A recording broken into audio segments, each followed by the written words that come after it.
Beleza, galera? A rocha nó que é antes do galvão. Mostrar para vocês a eficiência dessa turbina aqui, né? Que é essa pecinha que tá aqui, que puxa o pó para cá.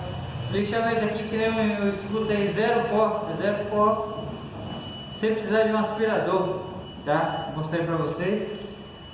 Ó, rolê, chega o fusco para vocês aí, ó, tá vendo? Então vamos lá.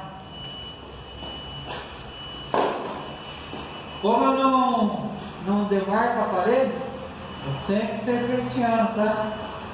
Então vamos lá, rocha nó, antes do galvão.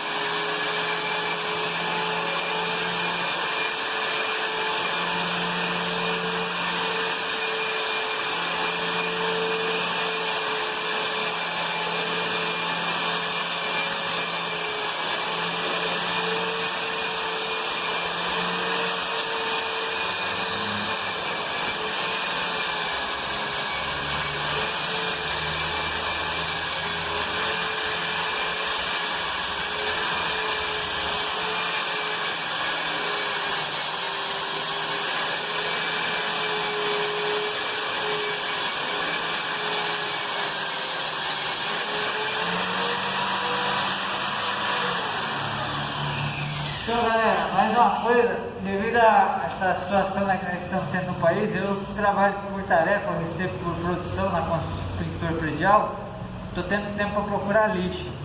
Isso aqui, ó, lixa comum, tá? Ó, vamos ver se vocês conseguem ver, ela está colada com cola instantânea, tá? Pode ser cola de canto, cola de sapateiro, fica ao critério da sua imaginação, beleza? Fica todos os rapazes aí, a rocha nó, valeu!